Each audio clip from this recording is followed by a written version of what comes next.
Gabriel é quase um bebê e não sabe o que faz, não é? Ele não faz por mal e gosta muito de você. Todos riram do comentário da menina. Marieta prosseguiu. Geralmente, as pessoas partem desta vida para outra levando mágoa e conservando o coração em vinagre. Ressentimento é ácido corrosivo que destrói as melhores intenções. Nesse caso, a reconciliação fica muito difícil. Em virtude disso, devemos sempre procurar entender aqueles que não nos querem bem. Somos criaturas cheias de defeitos, temos muitos problemas e sempre necessitamos da compreensão alheia para com nossas imperfeições. Como ficamos felizes quando alguém desculpa nossos erros, sem alarde. Assim, da mesma forma, é preciso aprender a respeitar, a ter paciência, tolerância com aqueles que nos cercam, como desejamos que façam conosco, porque, muitas vezes, somos nós os agressores. Aprender a perdoar, não 7 vezes, mas 70 vezes 7 vezes, como ensinou Jesus. Somos geralmente muito severos com o nosso próximo e bastante indulgentes com os nossos erros. Sempre com a razão, o Mestre nos orienta para fazer aos outros tudo o que gostaríamos que os outros nos fizessem, como regra de bem viver. Estava admirado com os conceitos emitidos pela dona da casa, senhora da roça e sem instrução, quando percebi que hilos luminosos tenuíssimos ligavam sua mente à de Reinaldo, posicionado de pé a pouca distância de Marieta.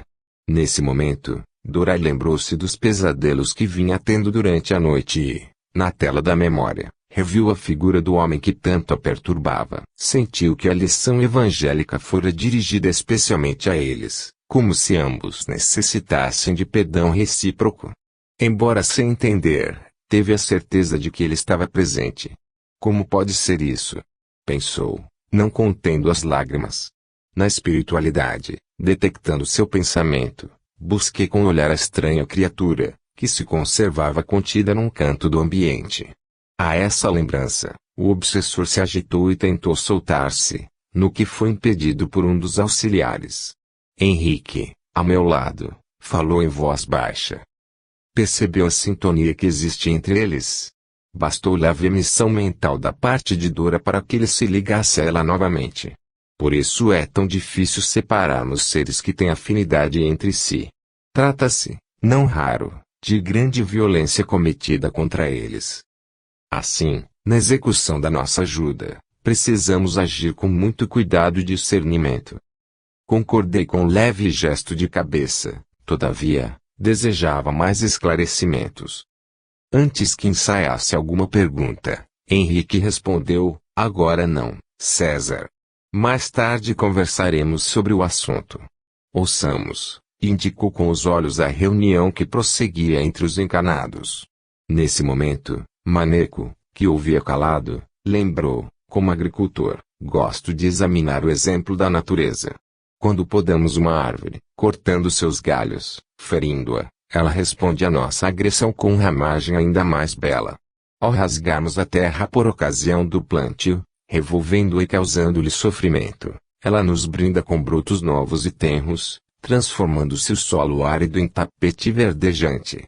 Por que não acatarmos essas belas lições da natureza, transportando-as para a nossa vida? Com certeza, seremos melhores e mais felizes. Exatamente. Assim, diante de qualquer problema, lembremos-nos das lições do Evangelho, que são luzes em nossas vidas, indicando-nos a resposta para todas as situações, completou Marieta. Após uma pausa, ela indagou, alguém deseja fazer mais algum comentário? Não. Então, creio que é hora de encerrarmos nossa reunião. Elevemos os nossos pensamentos a Jesus. Com uma prece sentida, a dona da casa deu por terminada a atividade evangélica. Do alto, bênçãos de luz vertiam sobre os presentes, impregnando todos de paz e bem-estar. Muitos desencanados quedaram sem lágrimas, sob forte emoção, atingidos em suas fibras mais profundas. Durante os comentários, servidores do nosso plano aplicaram passes nos presentes, tanto nos encanados quanto nos desencanados. Muitos foram ajudados, conseguindo, graças ao clima saturado de vibrações amorosas e dulcificantes, ser levados para a instituição socorrista, onde receberam o atendimento necessário. Outros, contudo, deixaram a casa ainda centrados no monoteísmo que cultivavam, incapazes de se desligar da família e do ambiente doméstico, ao qual já não pertenciam fisicamente. Assim que os necessitados foram embora e a sala se esvaziou, as coisas voltaram à normalidade. Somente nós ali permanecemos, juntamente com os espíritos familiares da casa.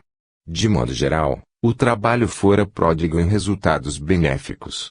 No nosso plano, satisfeitos, nos entretivemos em alegre palestra. Logo após a atividade evangélica, Marieta colocou uma toalha na mesa e serviu um ligeiro lanche, composto de chá, leite, biscoitos e pão caseiro, além de manteiga e queijo do próprio sítio. Os encanados, satisfeitos e alegres, trocavam ideias sobre a reunião. Os hóspedes tinham gostado muito. Lúcio, que ainda se mantinha emocionado, comentou: "Nem sei como agradecer-lhes a oportunidade de ter participado do culto. Asseguro-lhes que nunca tive tão grande sensação de paz e de bem-estar. Parece-me ter encontrado hoje algo que venho buscando há longo tempo." Fábio sugeriu: "Papai, mamãe, não poderíamos fazer uma reunião assim lá em casa? Acho que estamos precisando." Lúcio concordou: "Claro, meu filho. É uma excelente sugestão. Tenho certeza de que o ambiente em nossa casa ficará mais leve e agradável, como este que estamos sentindo." Dora não disse nada, mas no íntimo reconhecia as bênçãos da oração. Todo o mal-estar desaparecera, bem como a angústia, a insatisfação, a ansiedade, que não a deixavam nunca. Sentia-se mais leve, conseguia pensar com maior clareza e fato interessante, a dor de cabeça constante tinha sumido. Não demorou muito, todos se recolheram. Cansados das atividades do dia, logo estavam dormindo. Aos poucos, desligando-se do veículo corpóreo, vinham para o nosso plano, trazendo as próprias condições. Auxiliados por nós, seus amigos espirituais e familiares desencanados, pressentiam a importância do momento, conquanto alguns não atinassem com o que estava acontecendo. De modo geral, todos estavam bem e conversavam entre si, surpresos por se reencontrar. Dora, preocupada com seu problema, custou a dormir e foi a última a chegar. Estranhou o ambiente. "O que está acontecendo?" indagou. "Fique tranquila. É apenas uma reunião de amigos", assegurou-lhe Henrique. "Amigos? Mas por que vejo tanta gente estranha?" perguntou novamente, meio inquieta, perpassando o olhar sobre nós, que sorríamos para ela. "Também são seus amigos. Aguarde mais um pouco. Logo terá todos os esclarecimentos que desejar." Alguns minutos depois, Rinaldo fez um leve sinal para Henrique, que, chamando a atenção dos presentes, deu por iniciada a reunião. "Meus irmãos, que Jesus nos abençoe o propósito de servir." 33. Lembrando responsabilidades. Todos estavam ansiosos para saber o motivo da reunião. Henrique, fixando os olhos calmos e lúcidos nos presentes, informou: "Nosso objetivo, nesta oportunidade, é conversar e reencontrar o passado. Desfazer dúvidas, aclarar ideias e relembrar o que nos compete realizar, segundo o planejamento reencarnatório feito com nossa anuência, antes do mergulho na carne." Os presentes mostravam-se intrigados. O que estava para acontecer? O que se esperaria deles? Intuitivamente, porém, sentiam que essa hora revestia-se de grande importância para seus espíritos. Nosso orientador prosseguiu: "Sejamos gratos espiritualidade maior, que nos permitiu este encontro como forma de auxílio a todos os implicados no caso." Com os olhos esguezeados, que denotavam seu estado emocional, atormentada por forte sentimento de culpa, Dora espraiou o olhar pela assistência, detendo-se na figura feia e de expressão torturada que se postava a um canto do recinto. Reconheceu imediatamente. "Ó maldito! Até aqui me persegui. Não conseguirei nunca livrar-me de sua figura horrenda." Desligada do veículo corpóreo, Dora retomou a lembrança de tudo o que lhe vinha acontecendo todas as noites durante o sono e do comportamento que vinha mantendo. E reconhecia-se culpada perante sua consciência e perante os demais familiares e amigos, especialmente o marido, ali presente, e que parecia fitá-la com ar acusador. Sentia-se como que uma ré num tribunal. Apontando o infeliz, que se encolhia de encontro à parede, acusou-o diante de Henrique, que supôs fosse o juiz. Senhor, ele o responsável por tudo. Tem-me perseguido tenazmente e encarcera-me em sua vontade poderosa. Sua força descomunal me domina e me vejo fraca e indefesa em sua presença. Acusa-me e tortura-me sem cessar. Agora, não contente em perseguir-me durante a noite, resolveu invadir outros períodos do dia, perturbando-me o sossego. Em vista disso, não tenho mais paz nem alegria. Eu odeio, gritava, soluçando convulsivamente, entregue a grande desequilíbrio. Henrique aproximou-se dela com carinho e piedade. Minha irmã, tranquilize-se. Nem eu, nem ninguém está aqui para julgar seus atos, ou os de quem quer que seja.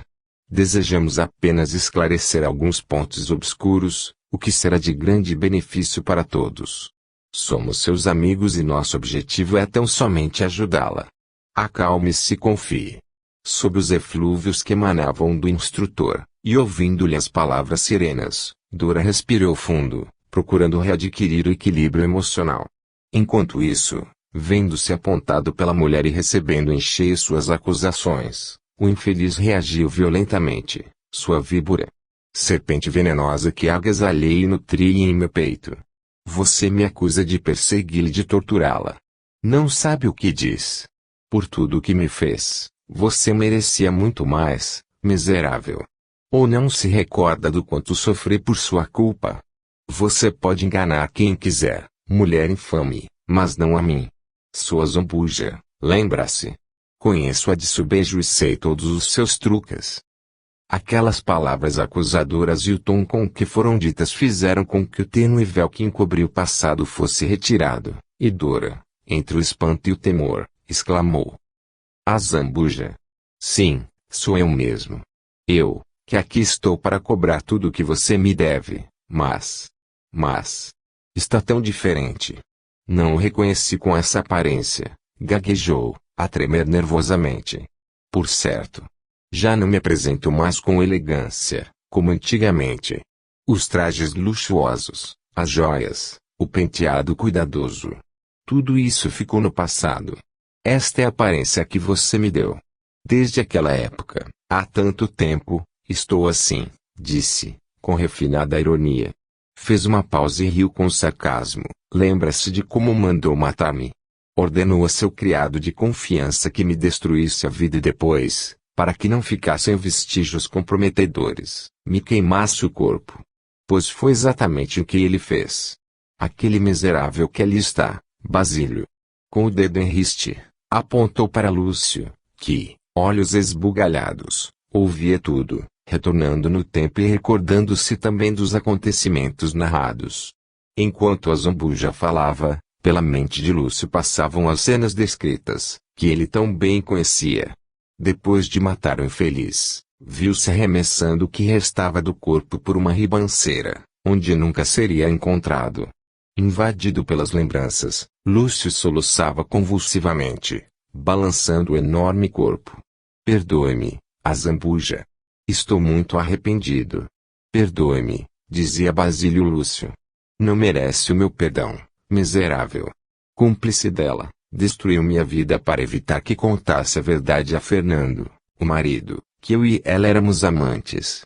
O menino Fábio, que também se lembrava naquele instante do drama vivenciado no século passado, passou a ter a aparência de Fernando, um nobre em plena madureza física, elegante e bem vestido. Aproximou-se deles, ponderando, a zambuja, há muito não ignora os fatos que está a relatar.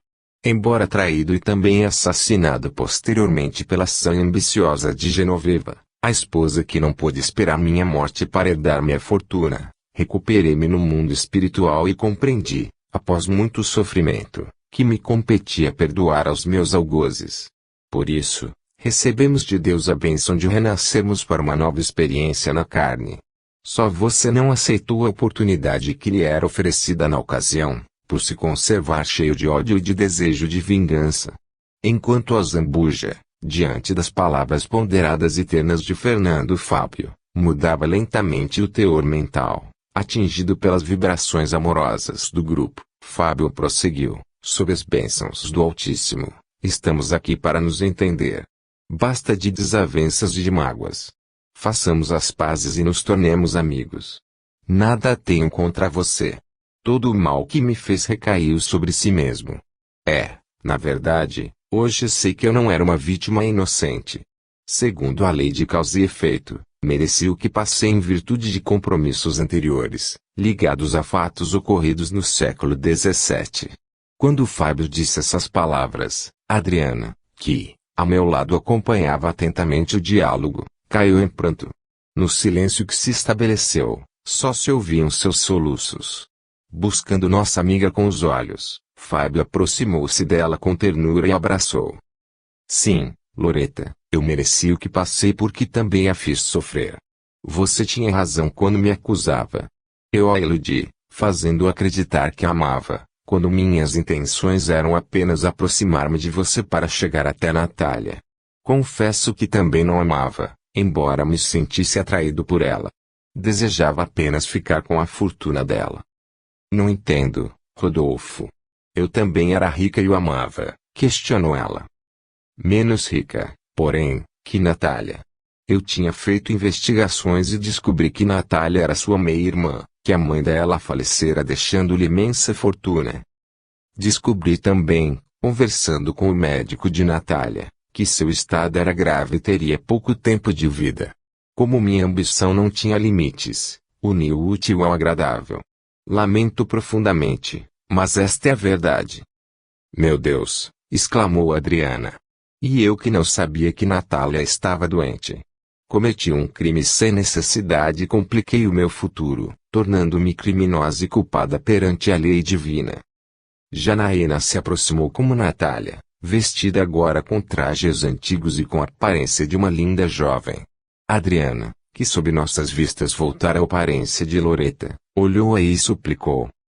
Será que algum dia poderá me perdoar, minha irmã?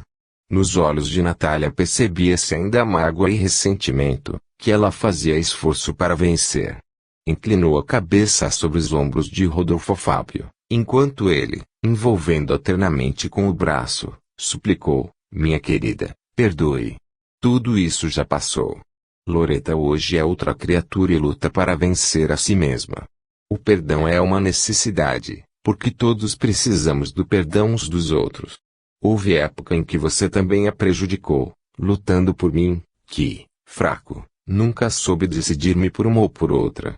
Natália Janaína levantou a fronte e, em seus olhos úmidos, Loreta Adriana percebeu que a animosidade tinha desaparecido do seu coração. Abraçaram-se com carinho, e, naquele momento, amparadas pelos amigos espirituais, só se lembraram do tempo em que eram irmãs, quando tinham crescido juntas e dividido o mesmo quarto e os mesmos brinquedos. Achegando-se ao grupo, Dora também reconheceu seus erros. Natália, tenho minha parcela de responsabilidade, porque fui eu que forneci as ervas venenosas para Loreta. Perdoe-me. Não sabia o que estava fazendo. Natália sorriu, envolvendo Dora num abraço. Nada tenho que perdoar. Tudo é passado. Hoje você é minha tia Dora e tem me conquistado com seu carinho. Diante da presença de Fábio, ontem vítima, hoje filho querido, em quem reconheci a superioridade moral e a grandeza de alma, sentiu a vacuidade dos laços terrenos, que nos encaminham para situações diferentes de acordo com as necessidades. Uma grande admiração por ele tomou conta de seu coração, por isso o abraçou, não apenas como filho amado, mas, sobretudo, como irmão de jornada terrena e credor de consideração e respeito. Ao entregá-lo a ela e a Lúcio, Deus lhes concedia a bendita oportunidade de reparação, competindo-lhes encaminhá-lo na vida e dar a ele o melhor de si mesmos. O ambiente se transformara. Cada um dos implicados nos dramas ocorridos nos séculos XVII e XIX, com reflexos na época atual, mostrava-se disposto à modificação interior. Abraçavam-se, prometiam-se ajuda mútua, renovavam sentimentos e refaziam laços que os atos passados tinham rompido. Todos sentiam-se repletos de paz e bem-estar. Harmonias intraduzíveis fluíam do alto, envolvendo o recinto em claridades novas. Germano, que até aquele momento permanecera calado, tomou a palavra. Como pai de Genoveva, muito errei, pensando apenas no lado material da existência e incentivando a ambição de minha filha para que ficasse com a fortuna do marido, Fernando, a quem eu não estimava. Mais tarde, voltei ao corpo de carne, e Dora renasceu como minha neta. Sinto-me responsável por ela, motivo pelo qual tenho procurado ajudá-la de todas as maneiras, inclusive pedindo a Jesus a bênção de renascer na família de minha neta, para reparar os danos que causei. E eu fui mãe de Genoveva, por essa razão o carinho que sentimos uma pela outra.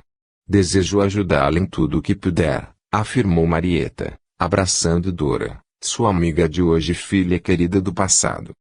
Adriana chorava sentidamente, incapaz de conter a emoção pelas reminiscências que tivera. Enfrentar a verdade e sentia-se gratificada, ainda que indescritível sensação de responsabilidade pelos danos causados a outrem lhe abalasse o íntimo. Rinaldo, que se mantivera como observador até aquele momento, acercou-se de Loreta Adriana, com o aspecto de um fidalgo, e envolveu num grande abraço. Minha filha querida. Lembra-se de mim? Somente agora, prestando atenção nele, ela exclamou, papai, sim, Adriana. Sou eu mesmo, querida. Seu pai que muito a ama. Não se preocupe, minha filha, com o passado. Tem hoje você todas as condições necessárias para vencer. Na França do século XVII, fui seu pai de Natália, mas não soube orientá-las como deveria. Agora, na espiritualidade, tento compensá-las de tudo o que não fiz naquela oportunidade, auxiliando também todo o grupo, para que possamos crescer juntos. Para tanto, já solicitei uma atividade próxima de Natália, para estar junto dela e assisti-la nas dificuldades. Então, permitiram-me ser o responsável pela reunião semanal evangélica da qual você participou. Meu pai. Por que não se apresentou a mim antes? Com expressão algo melancólica, Rinaldo explicou, estava impedido de fazê-lo pelos meus superiores. Em outras oportunidades, fui muito complacente e, por excesso de carinho e atenções, a prejudiquei. Recomendaram-me então que, no futuro, permanecesse distante, para que você pudesse crescer por seu próprio esforço. Rinaldo fez uma pausa e concluiu, não valeu a pena. Tem razão, papai. Valeu. Tenho acompanhado sua trajetória desde que retornou ao mundo espiritual. Sei dos progressos que tem feito e de como tem se esforçado no trabalho de auxílio aos necessitados, tanto encarnados quanto desencarnados.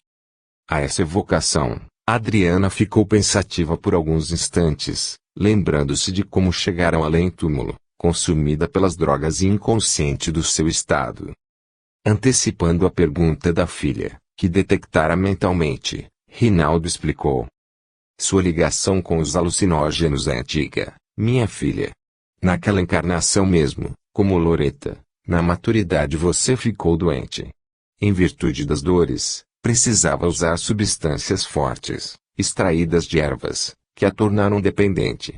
Mais tarde, em outra encarnação, como esposa de um médico, teve acesso às drogas e, em virtude de suas tendências, voltou a consumi-las sem que seu marido disso tivesse conhecimento. Entendo. E, na última encarnação, em virtude dos antecedentes, foi fácil voltar à dependência. Exatamente. Por isso, necessário se faz que vença verdadeiramente a si mesma, acabando de vez com a atração pelas drogas. Hei de conseguir, papai. Com sua ajuda e o amparo de todos, vencerei. Acompanhávamos o diálogo sensibilizados. Henrique, com um grande sorriso, aproximou-se. Viu quanto trabalho temos que realizar, Adriana? É verdade. Hoje percebo isso de uma forma mais ampla. Encarando o passado, tenho a mente mais aberta e mais lúcida. Vejo as coisas de um ângulo coletivo que não via antes. Talvez seja essa a visão dos mentores, guardadas as proporções, evidentemente, completou. Todos rimos de sua preocupação em não parecer pretensiosa. Dora também estava preocupada com as informações que tivera quando Germano se aproximou da neta com ternura. Vovô Germano, estou horrorizada com todo o mal que pratiquei. Quero mudar e trabalhar em benefício dos outros, para reparar um pouco do muito que errei. Esse seu desejo já foi aceito, Dora. Antes de renascer, você fez um planejamento de vida em que se comprometia a auxiliar as pessoas através da mediunidade. Verdade, vovô? Mediunidade. Mas nem sei o que é isso, saberá. Está chegando a hora. Por isso, não poderíamos deixar essa reunião para mais tarde. Tinha que ser feito agora.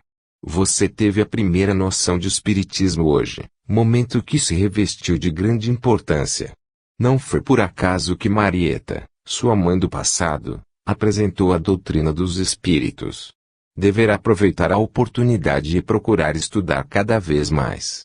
Quando estiver preparada, terá uma tarefa através da mediunidade com Jesus, aplicada ao socorro de quantos foram prejudicados por suas mãos. E aí de você, se perder essa chance bendita, e a Zambuja? E Lúcio? No futuro, quando a Zambuja estiver em condições melhores e se transformar em trabalhador da seara de Jesus, será seu auxiliar, ajudando a consolar uma imensidão de dores. Quanto a Lúcio, está em situação de trabalhar desde já. Será seu braço direito e sustentáculo nas horas difíceis. Dora elevou o pensamento ao alto, agradecida pelas infinitas bênçãos que estava recebendo. Abraçada a Fábio, a Lúcio, a Marieta, não cabia-se de tanta felicidade. A madrugada ia avançado e logo as primeiras claridades da aurora tingiriam o céu. Era hora de os amigos encarnados retornarem para seus corpos. Com uma prece carregada de emoção, Henrique deu por encerrada a reunião, que tantas dádivas trouxera aos participantes. Depois, cada qual foi reconduzido a seu leito pelos servidores do nosso plano. Saímos para o ar livre. Desejávamos respirar o ar puro da natureza, sentir a brisa perfumada que assoprava, trazendo-nos o aroma das flores. Tudo era paz e quietude. O que nos ia no íntimo é difícil de ser descrito em linguagem humana, sempre pobre para expressar os grandes sentimentos da alma. Um bem-estar, uma sensação agradabilíssima de plenitude, de dever cumprido, nos irmanava a todos. Expressando o pensamento geral, Adriana ergueu os olhos para o alto e, diante das primeiras tintas da aurora, que coloriam o horizonte, levantou os braços abertos e exclamou: Graças a Deus! 34. Compromissos. Na manhã seguinte, nossos amigos encarnados despertaram fortalecidos e revigorados.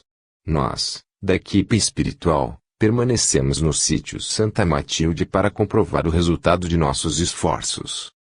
Marieta estava na cozinha com o café pronto e a mesa posta quando os demais acordaram. Maneco, em plena atividade há horas, entrou com um balde de leite fresco, muito apreciado por todos. Bom dia. Dormiram bem? Muito bem. Aliás, sempre tenho sono excelente aqui no sítio. Mas hoje sinto que acordei bem disposto como não acontecia há meses, respondeu Lúcio. São os ares do campo, meu amigo. Longe da poluição da cidade, em contato com a natureza, nos sentimos melhor, considerou o dono da casa. Sem contar esse abençoado silêncio, completou Dora. Acomodando-se em torno da mesa, as crianças tagarelavam sem parar, rindo e brincando. Um ar de felicidade se espalhava em todos os semblantes. Marieta, que tinha ido levar a mamadeira do pequeno Gabriel, voltou e sentou-se também, no momento em que o marido dizia: Puxa, a noite deve ter sido excelente mesmo, porque nunca vi tanto bom humor. O que será que aconteceu? Viram algum passarinho verde? Todos riram, mas a pergunta ficou no ar. Naquele instante, Janaína lembrou: Papai, tive um sonho cheio de gente. É mesmo, minha filha? Conte para o papai. Não me lembro direito. Só sei que o Fábio estava nele e vocês também. E tinha mais gente que não me lembro. Quem eram essas pessoas? Disse, com um jeitinho pensativo, mas para si mesma. Fábio, sempre protetor em relação à menina, Respondeu a indagação. Era uma reunião, Jana. Todos nós estávamos presentes. Tinha também algumas moças e rapazes desconhecidos, mas muito simpáticos. Trocamos um olhar de satisfação, agradecidos pelos simpáticos. Certamente, éramos nós. Fábio continuou, depois de fazer uma pausa e beber um gole de leite. Engraçado é que estávamos todos vestidos com roupas antigas. Lúcio também tinha algumas lembranças, mas permaneceu em silêncio, tentando pôr em ordem as vagas reminiscências. Sentia-se culpado perante o filho por alguma coisa que não sabia precisar. Dora, ouvindo esses comentários, notou que algo lhe despertava no íntimo. Agora que falaram sobre esse assunto, também me recordo de ter sonhado alguma coisa. Mas não era uma reunião, era um julgamento. Via-me diante de um tribunal em que eu seria julgada.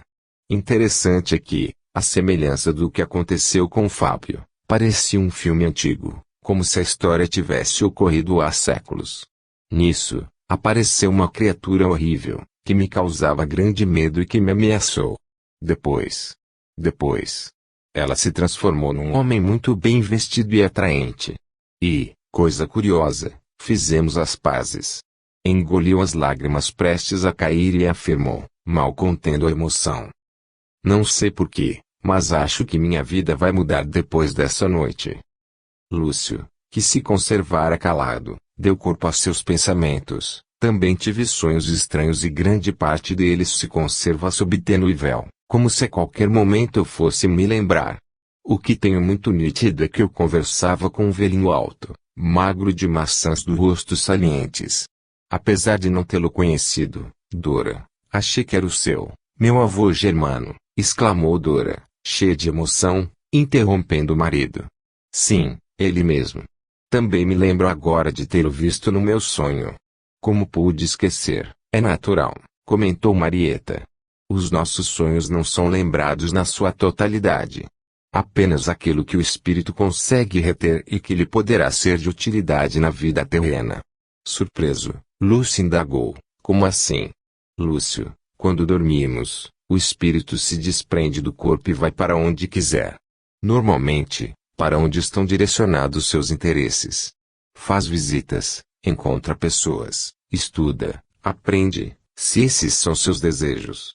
Se tiver o pensamento fixo no mal, nos vícios, nos prazeres, irá sem dúvida incursionar por esses domínios, buscando desafetos ou parceiros. Interessante. Então, pelo que entendi, nos encontramos realmente essa noite. Exato. Cada um de nós, porém, fixou na mente aquilo que lhe seria mais necessário. Agora que você disse isso, Marieta, lembro que meu avô me falou coisas muito importantes, enfatizando que eu não poderia esquecê-las. Que era imprescindível que eu as conservasse na mente. Deixe-me lembrar. Ah, sim.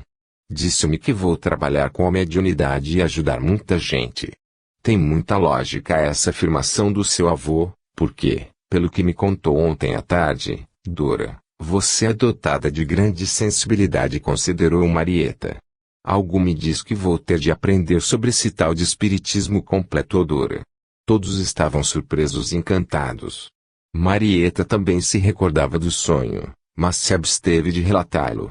Tinha lido no Evangelho que as lembranças devem ser graduadas para não prejudicarem o espírito. Que o esquecimento do passado é uma bênção para o espírito faltoso, visto que ele terá condições de enfrentar seus desafetos sem sentir-se inferiorizado.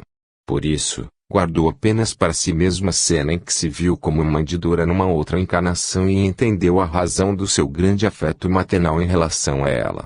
Conversavam assim sobre assuntos tão empolgantes, quando ouviram alguém dizer à porta, com acento circunflexo de casa. Marieta foi abrir. Era uma amiga, Dona Eufrásia, moradora de um sítio vizinho. A dona da casa fez com que entrasse, recebendo-a com carinho, e apresentou aos hóspedes. Em seguida, ofereceu-lhe uma xícara de café. Agradecida, Marieta, mas não estou passando muito bem. É exatamente por isso que estou aqui. Tudo que engulo me faz mal. Como não posso ir à cidade hoje, algo me diz que você deve ter um remédio para esse problema de má digestão. Não consegui dormir nadinha essa noite. Nesse momento, vimos Germano se aproximar de Dora e envolvê-la com seus fluidos. Imediatamente, ela passou a acusar a influenciação. Lamento, dona Eufrásia. Infelizmente, não tenho remédio nenhum. Talvez um chá possa lhe fazer bem, sugeriu Marieta, penalizada. Não precisa, Marieta, disse Dora, com olhar e jeito diferentes.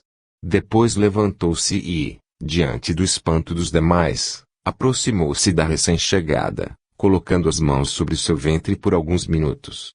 E vimos que delas partiam jatos de luz que atingiam o órgão debilitado, restaurando-lhe o equilíbrio. Em seguida, Dora perguntou, demonstrando segurança, dona Eufrásia, a senhora conhece uma erva que cresce no meio do mato e que, especificou como era a planta, seu aspecto e textura. Conheço, sim. Nunca dei grande valor a ela. Pois a senhora pegue umas 5 folhas, lave-as bem, esmague num copo e tire o suco. Beba uma colher de chá desse líquido todos os dias antes das refeições. Seu organismo está se ressentindo da má alimentação. Evite comidas pesadas e gordurosas, frituras e bebidas alcoólicas. Com a ajuda de Deus, vai ficar boa. Que Jesus a abençoe, muito agradecida. Tem razão. Gosto muito de comidas fortes e bem temperadas. Vou agora mesmo procurar a erva. Tenho pressa de fazer o remédio. Que sorte ter encontrado alguém que entende de plantas. Os demais estavam perplexos. Depois que a mulher saiu, trocaram um olhar interrogativo. Só Marieta sorria, serena e confiante. Dora voltou a seu lugar, como se nada tivesse acontecido. Lúcio, estranhando o comportamento dela, não pôde deixar de comentar, nunca soube que você entendesse de plantas, Dora, e não entendo mesmo. Mas... Então, por que fez o que fez, e por que disse aquilo para a senhora? Não sei. Porque me veio à cabeça, ora. Tive o impulso de fazer e fiz. Não consegui evitar. Parecia que eu era outra pessoa. Naquele instante, todos perceberam que algo de muito sublime tinha acontecido. Marieta abraçou a amiga com carinho maternal, viu? Mesmo sem saber o que é, já começou a trabalhar com sua mediunidade. Somente então Dora se deu conta de seu comportamento inusitado. É mesmo. Aí, meu Deus. E agora, o que é que eu faço? Não posso andar por aí falando coisas para as pessoas. Calma, Dora. Não se preocupe. Você vai aprender a lidar com isso. É uma bênção que Deus colocou em sua vida para que possa socorrer os necessitados. Você me ajuda, Marieta. Quero ir ao centro espírita com você e entender o que está acontecendo, suplicou, ainda assustada. Claro. Iremos juntas. Ou melhor, iremos todos juntos, disse, frisando bem as palavras. Começo a perceber que algo de muito importante está acontecendo e quero ajudar em tudo o que for preciso, propôs Lúcio, que trazia intuitivamente a lembrança do compromisso assumido. Também nós experimentávamos intensa emoção, com aquela prova prática do trabalho que competiria a nossa amiga Dora no exercício da mediunidade com Jesus. Lembrei-me, naquele momento, de que ela contraíra débitos no passado, prejudicando pessoas pelo mau uso de seus conhecimentos das plantas. A sabedoria divina lhe propiciava agora a oportunidade de reparar seus erros através do bom uso desse mesmo conhecimento. Certamente, ele encontraria grandes obstáculos, muitas dificuldades, em virtude do seu comprometimento passado, mas sem dúvida contaria sempre com o apoio da espiritualidade maior, que iria orientá-la e assisti-la em sua tarefa, desde que trabalhasse com dedicação e desinteresse, preocupado apenas em realmente amenizar as dores alheias. Estavam traçados os esboços. Dependeria dela agora a boa vontade, a disposição e a perseverança para vencer. No final da tarde, os visitantes foram acompanhados pelos amigos e anfitriões até a estrada, onde deveriam tomar o ônibus para a cidade. Com o pequeno nos braços, Marieta caminhava ao lado de Dora, que se manteve o dia todo em estado de graça. Sentia-se bem disposta, alegre e bem-humorada, como era antes. Sabe, Marieta, Foi Deus quem nos encaminhou para o sítio neste final de semana. Estava tão desesperada, tão estranha, tão irritada com tudo e com todos. Se eu mesma não me suportava, como os outros o fariam. Encontrava dificuldades no serviço e confesso até que tinha medo de ser dispensada. Em casa, então, nem se diga. Quando penso em tudo que fiz para o Fábio, meu filho tão querido, sinto-me um monstro. Marieta ponderava com tranquila firmeza: Dora, não se deixe mergulhar em pensamentos negativos, cultivando culpa e remorso. Essa análise é importante para que você aprenda como não deve fazer. Contudo, é hora de reconstrução, minha amiga. Não pode ficar chorando sobre o leite derramado. O que passou, passou. Se sabe que estava errada, procure agir acertadamente a partir de agora. Modifique seu comportamento, tornando-se mais amável, serena, amorosa. Enfim, mais equilibrada. Para isso, deverá fazer preces com regularidade, inclusive para aquele nosso irmão que foi ajudado. Venha cá. Você acredita mesmo que tudo isso aconteceu? Certamente. Trata-se daquele homem que você sempre via em sonhos e que lhe causava medo, ao qual se referiu ontem à tarde. E que começou a perceber também durante o dia, não é? Ele mesmo. Pois então. Ele existe realmente e nos encontramos na noite passada, durante o sono, para certos necessários. Não se preocupe. Tudo vai caminhar bem. Mas, como eu disse, uma parte do problema foi resolvido com o socorro a esse companheiro seu do passado. Agora, precisará você introduzir mudanças em seu íntimo, corrigir defeitos, procurar agir melhor. Entendeu? Entendi. Tenho certeza, Marieta, de que tudo vai melhorar. Experimento grande otimismo e acho que nossa vida vai mudar de hoje em diante. Despediram-se com grande carinho de lado a lado. Marieta entregou um exemplar de O Evangelho segundo o Espiritismo, de Allan Kardec, para os amigos. Estamos certos de que este livro poderá ajudá-los muito. Vão com Deus, afirmou Marieta, num último abraço. Quando o ônibus partiu numa nuvem de poeira, Dora, Lúcio e Fábio lançaram um último olhar para trás e viram os amigos acenando com os olhos úmidos de emoção, que também eles sentiam. Regressavam para casa com um ânimo completamente diferente. Entre os membros da pequena família existia agora uma harmonia desconhecida e inusitada. Sentiam-se mais unidos e mais fortes. Tomaram banho e fizeram uma refeição ligeira. Estavam cansados, mas antes de se recolheram para dormir, Lúcio sugeriu: vamos fazer uma prece. Dora e Fábio concordaram com prazer. Abriram o Evangelho, livro com que Marieta os presenteara na despedida, e leram um trecho: ajuda-te a ti mesmo, que o céu te ajudará. Pedi e se vos dará, buscai e achareis, batei a porta e se vos abrirá, porquanto, quem pede recebe e quem procura acha e, aquele que bata a porta, abrir-se. Qual o homem, dentre vós, que dá uma pedra ao filho que lhe pede pão? Ou, se pedir um peixe, dá-lhe-á uma serpente? Ora, se, sendo maus como sois, sabeis dar boas coisas aos vossos filhos, não é lógico que, com mais forte razão, vosso Pai que está nos céus dê os bens verdadeiros aos que lhes pedirem.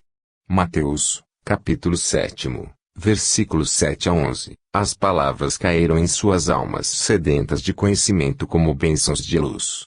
Uma grande paz passou a envolvê-los, acrescida de confiança nesse Deus, que é Pai de infinita misericórdia e amor, de que Jesus sempre falava.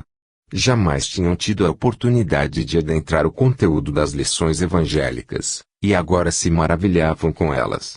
Em seguida, Lúcio fez uma prece singela: Senhor Deus, nosso Pai. Não sabemos como te agradecer a paz que nos invade a alma. Uma nova aurora raia para nós. As palavras do Evangelho de Jesus nos mostram como devemos nos comportar perante as adversidades da vida. Compreendemos agora, finalmente, que de nós depende a felicidade que almejamos. Somos, porém, fracos, Senhor. Precisamos do teu amparo e da tua proteção para poder resistir aos tropeços, nas tarefas de cada dia, com otimismo e determinação, coragem e fé. Compreendemos agora tua divina misericórdia e teu infinito amor.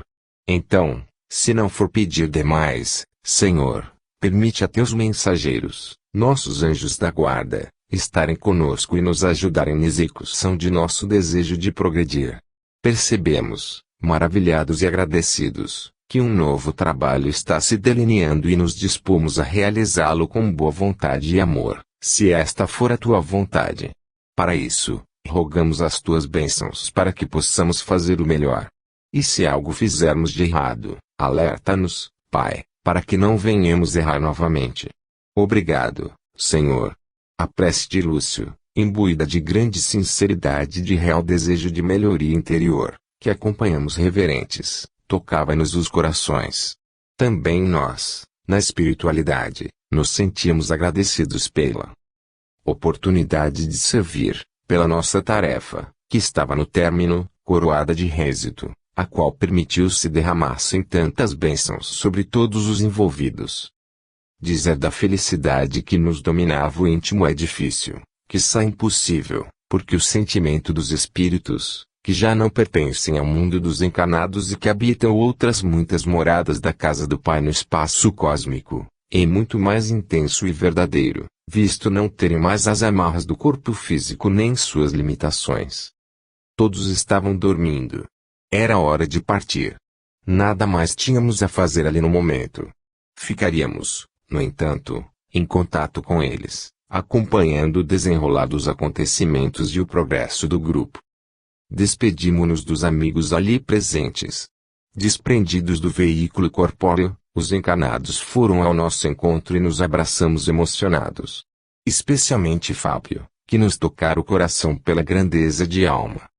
Germano envolveu-nos com carinho, externando sua gratidão. Nem sei como lhes agradecer, Henrique. Podem contar comigo para o que precisarem. A partir de agora, considero-me um devotado servidor de todos. Não nos agradeça, Germano. Nada faríamos sem a permissão do alto. Mantenha-nos informados. Antes de partir, porém, aproveitemos a oportunidade para elevar o pensamento ao Criador, gratos pelas infinitas dádivas que nos foram concedidas. Henrique fechou os olhos e pareceu concentrar-se por alguns segundos. Depois, proferiu bela oração, externando os nossos sentimentos. Quando terminou, o ar saturava-se de pontos luminosos, como poeira brilhante e azulada. Partimos. Aquela pequena casa de periferia agora apresentava outro ambiente espiritual. Do alto, lançando um último olhar para trás, a vimos envolta em branda luminosidade azulada, reflexo da oração e dos pensamentos positivos dos seus moradores. Dentro em pouco, a cidade era apenas um ponto minúsculo perdido ao longe. Tínhamos pressa em chegar a céu azul. Estávamos fora havia muitos dias e a saudade do lar nos apertava o coração. 35. Avaliação. Foi com prazer e muitas novidades para contar, que nos reunimos com os amigos. A saudade era imensa. É muito bom trabalhar, visitar lugares diferentes, conhecer pessoas e ter experiências novas. Todavia, é muito bom também voltar para casa. Acomodados confortavelmente em nossa varanda, desfrutávamos da paz e do aconchego de nosso lar na espiritualidade. Respirando o ar leve e perfumado do nosso jardim, trocávamos ideias, ficando a par dos últimos acontecimentos da cidade e, naturalmente, relatando a nossa experiência. Andréa, uma garota de olhos claros, cabelos longos e ondulados, bonita e inteligente, que chegara não fazia muito tempo e que nos visitava naquela oportunidade, exclamou: "Como gostaria de fazer parte da turma de vocês, César. Tudo parece tão interessante." Mas em todos os lugares existem coisas interessantes, Andréa. O nosso grupo é apenas um dos muitos que existem. Eu sei. Contudo, gostaria de trabalhar com vocês. É um grupo com o qual tenho muitas afinidades.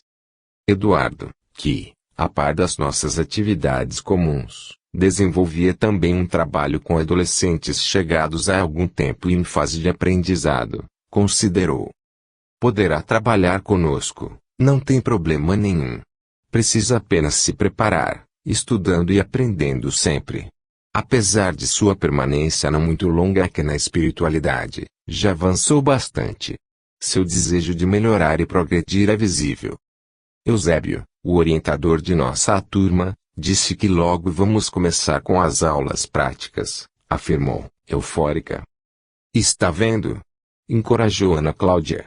Aqui você terá sempre oportunidades de crescimento, desde que queira. Aquele desde que queira fez Andréia questionar, espantada. Por quê? Tem gente que não quer crescer? Tem. Existem espíritos que são preguiçosos, indiferentes e preferem apenas gozar a vida. Mesmo sabendo que são seres imortais, sujeitos à lei causa e efeito. E como fica? Quero dizer, os orientadores aceitam isso. Achei graça, lembrando que eu reagira da mesma forma, e respondi, procuram alertá-los sobre a necessidade de elevação, enfatizando que o futuro depende de cada um. Mas não podem violentar o livre-arbítrio de ninguém. Não acredito. Um pouco afastado, acompanhando a conversa, Gustavo interferiu, pois acredite, Andréia. Eu sou um desses casos. Levei muito tempo para aceitar a realidade e me condicionar à vida do lado de cá. Fui dependente de drogas e cheguei aqui sem o mínimo conhecimento da espiritualidade. Tentou até subornar o César Augusto, lembrou o Padilha, com ar falsamente sério. Todos caíram na risada. Até o próprio Gustavo. É verdade. Fiz isso, sim. Pudera. Tudo era tão igual à Terra, em que julguei ainda estar encarnado. E tentou agir como sempre fazia, não é? Usando o dinheiro para conseguir o que desejava, considerou Marcelo. Isso mesmo. Quando na Terra, o dinheiro sempre me permitiu esse tipo de coisa. Porque existem pessoas que aceitam ser subornadas. Além disso, foi assim minha infância e minha adolescência. Vendo meu pai comprar as pessoas para atingir seus objetivos, não apenas nos negócios ou com os amigos, mas também em casa. Foi assim com minha mãe, com meu irmão e comigo, rematou com tristeza. Fez uma pausa, perpassou o olhar em torno e completou, não que isso me cima de responsabilidade, que é individual, claro. Hoje sei que não precisava aceitar o suborno dele. Aceitava porque me era conveniente, o que me tornava cúmplice do seu erro. Isso mesmo. E assim se estabelece um círculo vicioso difícil de acabar. Boa porcentagem dos relacionamentos existentes no planeta funciona nessa base, estabelecendo ligações negativas difíceis de extirpar, afirmou Márcio Alberto. E cujas consequências, em forma de ódio, de desamor, de revolta, de inconformação e de ressentimento, alcançam as criaturas onde estiverem, não importa o tempo decorrido. E ficamos adstritos às colheitas malsãs que buscamos, acentuou Dinho. Os demais concordaram, permanecendo calados e pensativos. Cada qual meditando em seu próprio problema ou nas experiências de que tinham conhecimento. Adriana, que se mantinha circunspecta e ainda emocionada, sob a influência de tudo o que acontecera nos últimos dias, saiu do seu mutismo. César, se me fosse permitido, gostaria de estar mais perto das famílias de Fábio e de Janaína, para ajudá-las no que for possível. Acompanhar-lhes o desenvolvimento e reparar, de alguma forma, os danos que lhes causei. Sem dúvida, esse seu desejo é muito nobre, Adriana. Fale com Henrique. Tenho certeza de que ele aprovará a sua atitude. Vou falar. Hoje mesmo teremos uma reunião para avaliar os resultados da nossa última excursão socorrista. Será ótima ocasião para tocar no assunto. Betão entrou em casa e voltou alguns minutos depois, trazendo seu violão. Os demais aplaudiram, entendendo que era preciso mudar o ambiente. Os assuntos enfocados tinham levado a maioria a pensar na própria situação, e uma certa melancolia estabelecera-se no íntimo de cada um. Isso mesmo, Betão. Vamos cantar. Alguém sugeriu a música do Eduardo, Janelas do Coração. Os primeiros acordes surgiram, enchendo o ar de paz e harmonia, e todos começaram a cantar. A melodia toca e me seduz, o pensamento voa para Jesus. Abro as janelas do coração e Deus me fala na solidão. Qual ave ferida, de asa quebrada, que anseia o céu e se arrasta na estrada. que deseja a paz e provoca a guerra, que sonha com o bem onde o mal ainda impera. Romper as barreiras da incompreensão, quebrar as algemas que nos prendem ao chão. Buscar o infinito, o espaço singrar, e nas asas da prece voar. Voar. Voar.